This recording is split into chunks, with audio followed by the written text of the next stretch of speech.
coach and coaching program designer, also the fellow member of Institute of Coaching all the way from California, with her topic today, Science of Zen, how it affects our ability to perform at high level. Please welcome Ms. Jenny.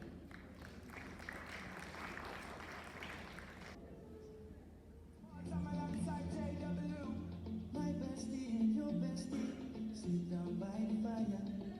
Your bestie says she want parties. I think there was a table out here that had promised me they were going to get up from their seats, answers all the seats, and start moving.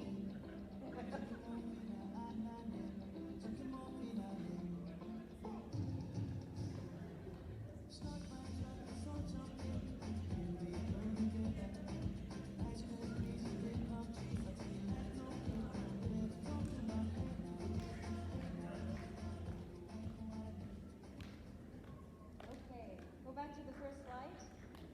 All right, no movement, but I hope I stimulated something, because social connection is the #1 factor to longevity, and I think that's also directly tied to performance. So I don't think that. Okay. Hi, so welcome everyone. And I'm so glad to be here to be sharing this space with you, learning and developing ourselves. So thank you, Masni, and your whole team. I think you've have started something very important and very meaningful. So before we begin, I would like you all to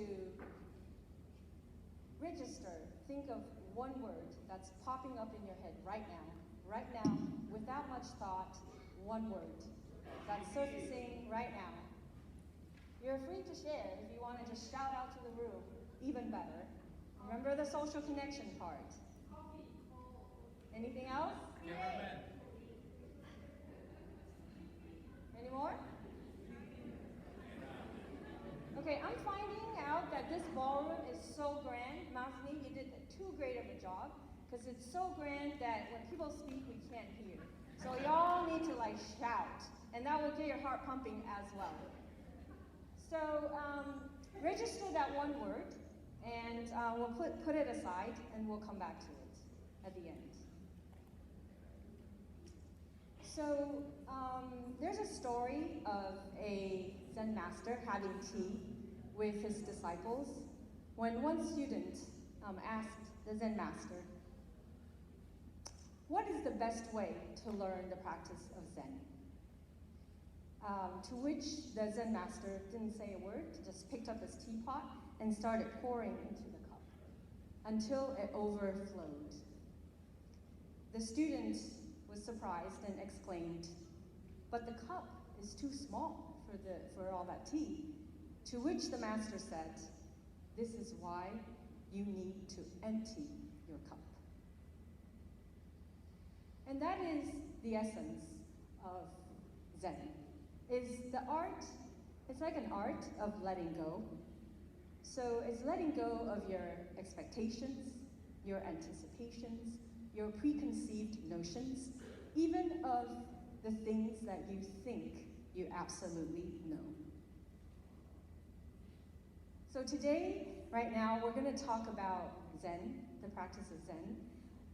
We'll touch on the history and kind of the evolution of how it's come to what it means to the world now, today, because we hear that a lot, right? The word Zen. And we're going to relate that to the science, targeting the practice of Zen, asking better questions in terms of science so we can target better our behavior, which will help our performance. And after listening to all the talks today, I think it will tie kind of everything together, because in a world of change, and in a world where soft knowledge trumps hard knowledge, so soft knowledge meaning knowing when to do, what to do with what, so that knowledge is they're just potentials until you practice them. So in a world of change today, this how to target practice in a way that will help us perform in terms of Zen And then we will also practice, we'll touch on one or two fundamental practices that we can use, and that will actually help us. So today you will walk away with exercises that you can do every day that will change your life. This is a character of Zen. Zen is a Japanese pronunciation, and this actually originates, it's a Chinese character. So Zen, which is 10, from here onwards, I might alternate between the two words, two characters, or two pronunciations, originates in India and spread to China in the 5th century CE in the form of Buddhism. And in China, so in specifically Mahayana Buddhism. So it is a school, Zen is a school of Mahayana Buddhism. And in China is where it actually formalized and spread to many parts of China and infiltrated to a lot of the way people live, so into the arts and cultures. And in its height, which is during the Tang Dynasty, Zen had, you can see Zen in the practice and its influence in philosophy, in the academics, in the debates, in even art, art of flower arranging, tea ceremonies, even martial art. And so that practice of Zen, what it is it actually emphasizes direct experience. So it emphasizes the practice much more than the philosophy or the idea.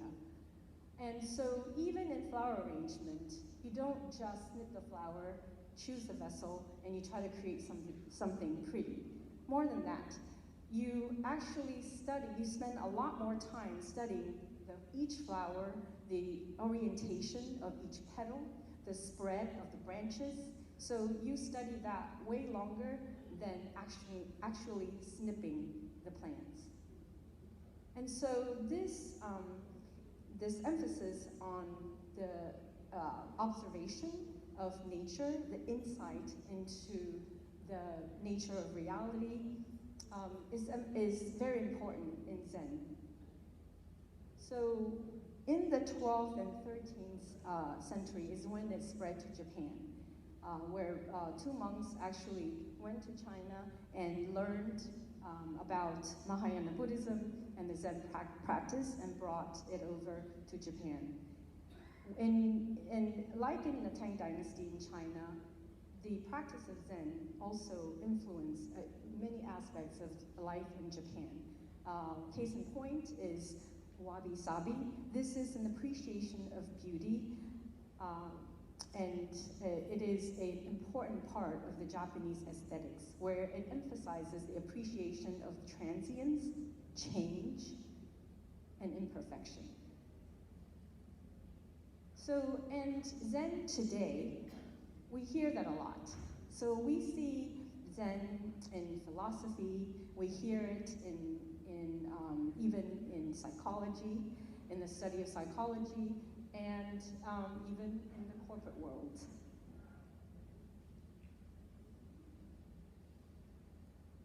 So if Zen practice was important back in the day in history, it is even more important to us today, because we are bombarded with stimulation to a point where it's hijacking us. So it desensitizes us. All this overstimulation from device, from hitting this target, getting there, getting here. And so it is literally changing our brains. We'll come back to that. So yes, creating that space to notice, creating that space so that we can see ourselves and see how we relate to the world will up our performance. For one, we will need to drop our biases, our preconceptions, and tap into our creativity. So in this sense, we will do everything better. I think I just went backwards. So an ancient practice, but all the more relevant today. So what we want to do is take all those anecdotal stories from history and ask better questions. So via science, we would like to, and we have been actually targeting behaviors and practices that we can use to up our performance. Does this look familiar? So this condition doesn't just happen to Jim Carrey. It happens to all of us, right? Even to monks. Because to operate in this world today, we need devices. We can't do without. The trick is when to use it and when to let go. So I know of a story of a young monk who was very frustrated and figured out that he needs to do something. So what he did was he would meditate, and he would meditate with his device next to him, not silencing it, not turning it off. And so during his meditation, if someone would call him, the phone would ring, he would notice it, and then he would let it go. The phone might ring again, he would notice it, and he would let it go. So that noticing and letting it go is the practice of Zen. And it's very interesting because in psychology, we call this desensitization therapy.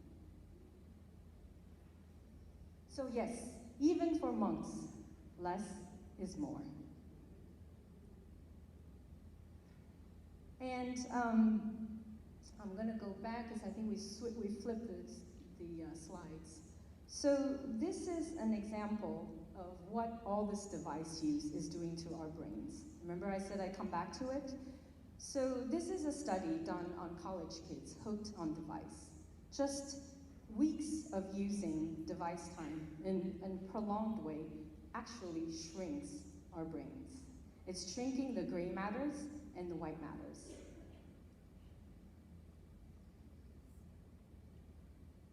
Even before device time, the way our brains have evolutionarily developed, we were meant to ruminate. Our monkey brains, we were meant to overthink. That's why we worry so much. So this is a slide showing you what our brain is doing in what we call default mode, which is in its resting state. So this was a surprise to scientists back in the 70s when they found this out and was able to do these studies on the brain. So during our resting state, we're actually using a lot of energy. So even more than we are actually focused on doing something. And so that's why I said if it was true back then, it is even more true today. That we need to reverse that. And there's hope though, because unlike years back, we used to think, I think you guys have heard this, where, when you reach 18, 19, your brain cells have fully developed and it's downhill from there, because then every single cell starts to die off. Now we know it's no longer true. Not that it's no longer true, but we now don't think that's true. So science are giving us evidence that we can actually regrow, we can grow our brain cells and increase synaptic connections. So meaning we can improve and upgrade our brains. So yes, our brain is more plastic than we thought. Not only that, our behavior and the choices we make in our lifestyle not only changes our brains, it also changes the way our genes are expressed. So hence the new term now called epigenetics. We can change the way our genes are and how it affects us. So yes, again, create that space like in Zen practice. So we create that space to notice what's happening within us and notice what's happening around us. So specifically, we want to notice the way our emotions are, because every one of our decisions is related to our emotions.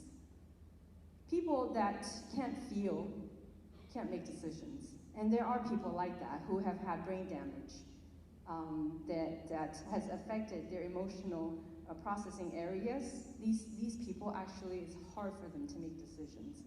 So the note here is emotions is directly related to the way we make decisions and perform. So what we want to do is notice our emotions, the signals that are sent by our bodies. And this is kind of like what Antonio Damasio, a famous psychologist, said. We're actually feeling machines that think, not thinking machines that feel. So it would benefit us a lot to understand the way we feel. I like to think of it as rainbow of emotions, rainbow of the way we feel, because we want to allow for all the different colors of the rainbow, so that it's not just happiness we want, it's not just, it's not just love we want the whole range. We want the sadness, we want the anger, we want the frustration, we want the jealousy, we want the whole range. But it's up to us to kind of unpack and decipher what is what, and what is our body telling us. So what happens to most of us is when we're hit with emotions, we tend to react, we express. And when certain negative emotions get too much, we suppress or we avoid. So what the practice of Zen is reminding us is that there's another option in the middle, which is room for observation. To observe how your body is and what it's telling you. So I think of that as holding gently in your hands that allowance for all your emotions, which gives us the opportunity to appraise every situation and to reframe out of difficult situations. And this is true right now, today. It is true in your jobs, in your training, in your corporate world. But we're taught differently, We have been taught exactly the opposite. We've been taught to go after that carrot that's been dangling in front of us. We've been taught to go after that job, this degree, that house, this relationship. Sometimes it feels like that hamster on a wheel. We keep running and we can't get off. We don't know how. Because we've been trained so much that we don't know anything else better. But what I'm here today is to remind you the power of your brains, of our brains. This is a study done on athletes, where they separated two groups of athletes. One group they're trying to grow their muscles. So one group is only mental training, so they're not lifting anything. Then versus another group that is doing your usual muscle lifting. So can anyone guess what the results are? So the mental training, no lifting, just visualizing them lifting, increasing their muscles. Another group, traditional lifting muscles. So the group that is just mental training, can you guess if they gain any muscles? Are you saying yes because otherwise I wouldn't be talking about it? So the muscle training group, the actual muscle lifting, the lifters, 53%. But the ones that are not lifting, just mental training, 35% increase in muscle mass without lifting a muscle. That is the power of our brains. So yes, it goes back to kind of the emotional regulation, the emotional awareness, acceptance. So this is the practice of Zen, is when our doing, our thinking, and our feelings are in harmony.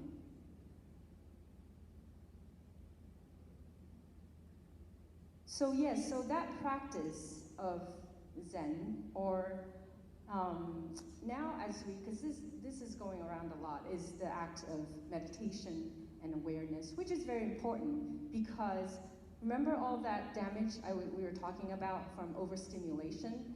So there have been increasingly number of researchers showing that meditation actually reverses those damages.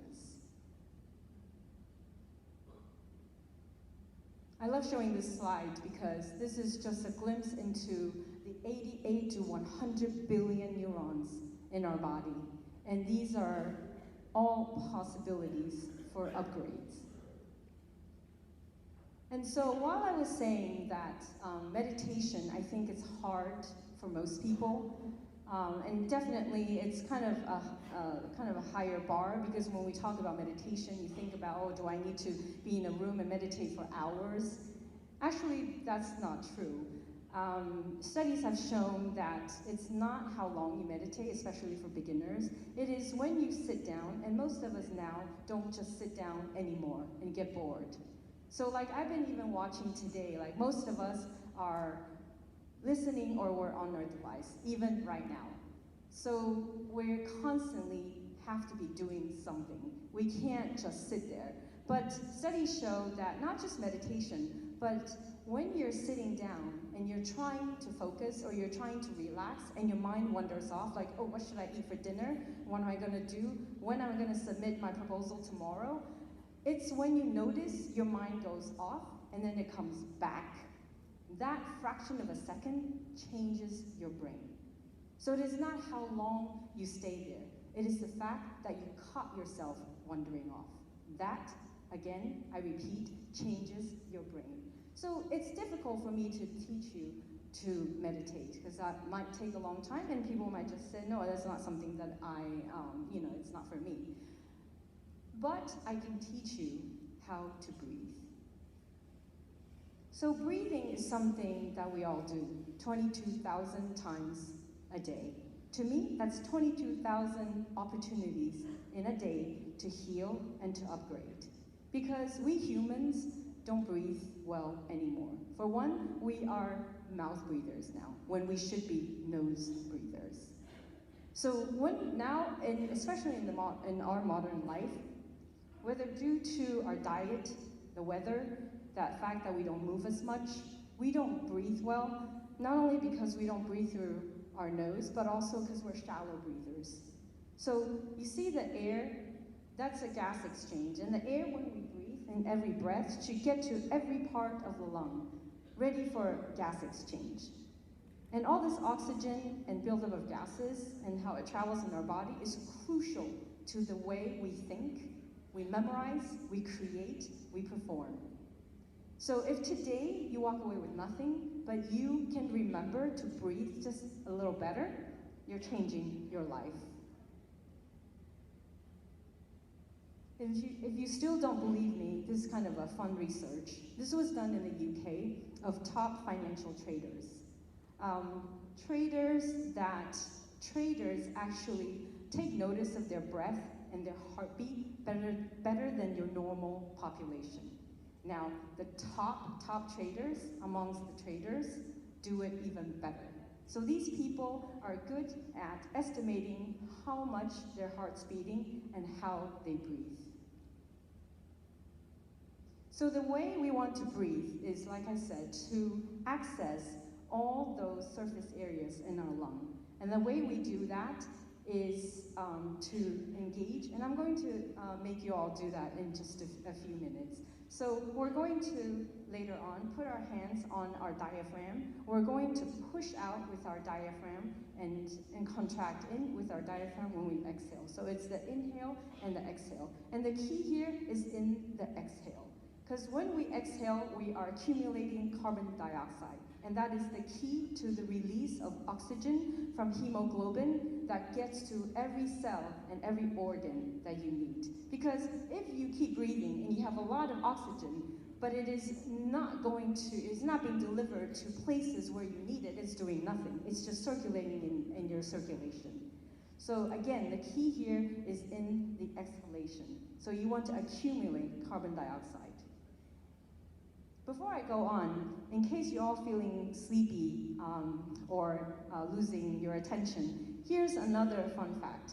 And I'm gonna ask, do you know, we just had lunch, so where do you think all that lunch is going? How does it exit our body?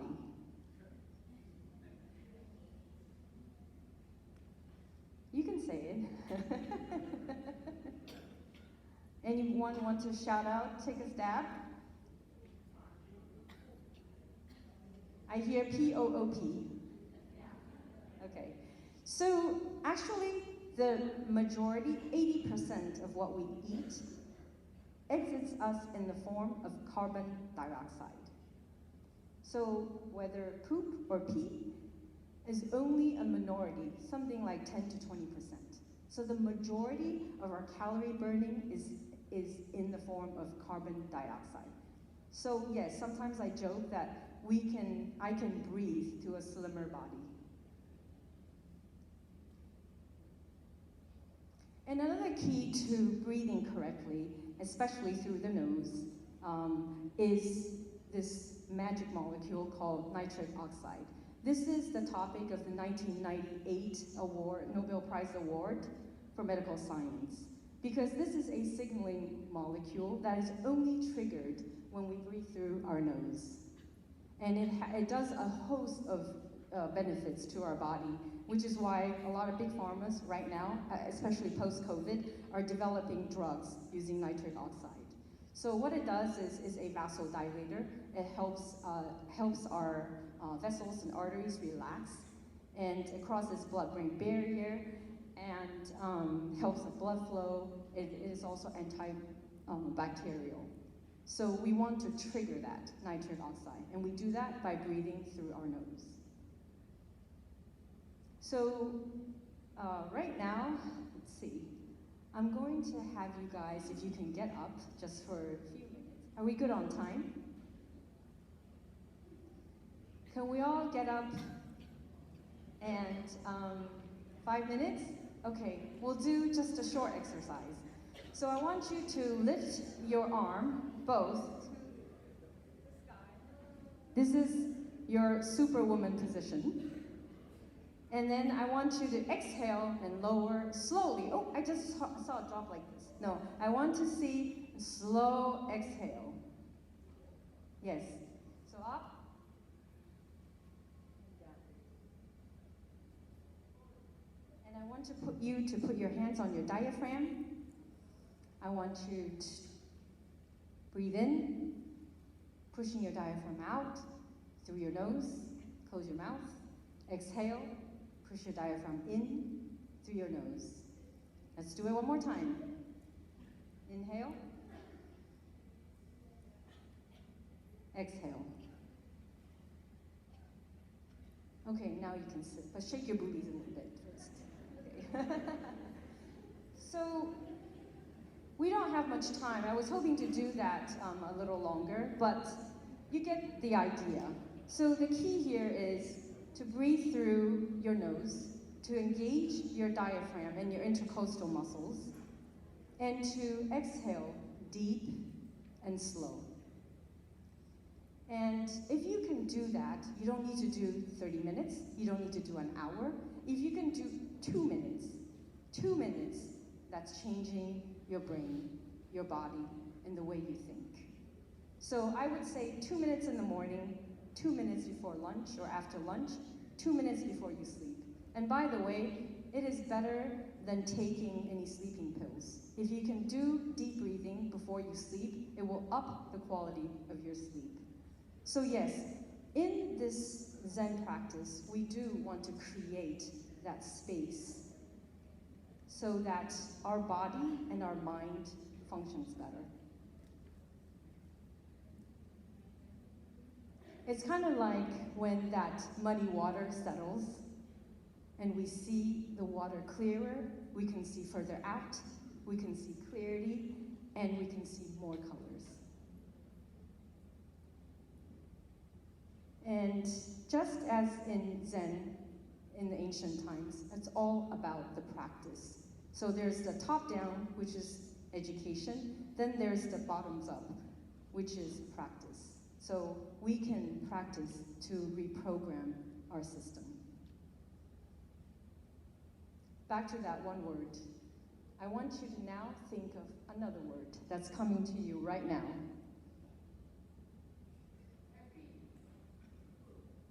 Anyone else? We need you to shout out so we can hear. What? Calm. Anybody else? Interesting. Oh, I like that. Anything else? Okay, so for your set, so you had a word in the beginning, right? And then another word now. And I want you to just take notice what the difference is between the two words. So that noticing is also awareness. Because a lot of times we behave, we blurt out words, and we behave on automaticity, we don't even think. So that awareness in everything you do will also change your brain. Thank you.